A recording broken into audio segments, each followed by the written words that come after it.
Assalamualaikum warahmatullahi wabarakatuh. Selamat pagi. Bagaimana kabarnya anak-anak? Semoga kita senantiasa diberikan kesehatan sehingga kita bisa mengikuti pembelajaran dengan baik. Hari ini kita akan membahas materi teks sejarah. Adapun tujuan pembelajaran kita yang pertama, mendata informasi penting dalam teks cerita sejarah, dalam hal ini novel sejarah. Yang kedua, mengidentifikasi struktur teks cerita sejarah. Dan yang ketiga, membedakan teks cerita sejarah, dalam hal ini novel sejarah, dengan teks sejarah non-fiksi. Pada pembelajaran sebelumnya, Ibu telah menyampaikan salah satu contoh biografi dalam bentuk podcast.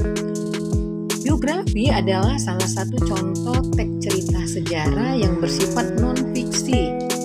Ditulis berdasarkan fakta, bersifat kronologis, dan tidak ditambah dengan imajinasi dari penulisnya.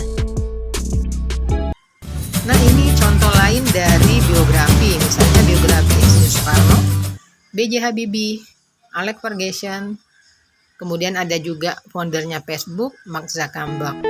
Selain biografi, contoh dari teks sejarah non-fiksi adalah catatan perjalanan, peristiwa sejarah, dan asal-usul. Ini Ibu ambil dari kutipan tulisan mengenai Candi Bumi Ayu yang ada di kabupaten kita, Penukal Abab Lematang Ilir. Ini juga contoh dari teks sejarah non-fiksi, ditulis berdasarkan fakta tanpa adanya imajinasi dari penulisnya. Nah, sekarang kita membahas materi teks cerita sejarah fiksi.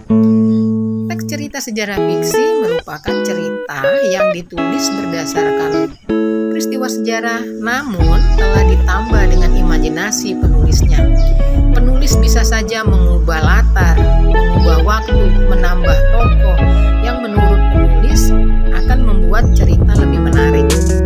Di Indonesia cukup banyak novel atau roman yang berkisah atau berlatar belakang dari peristiwa sejarah.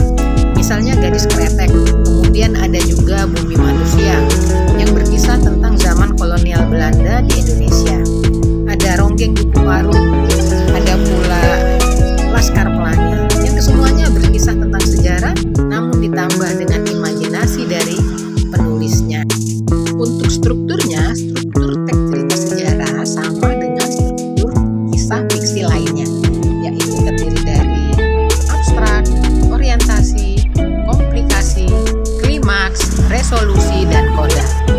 Nah, demikian pembahasan kita mengenai materi teks sejarah.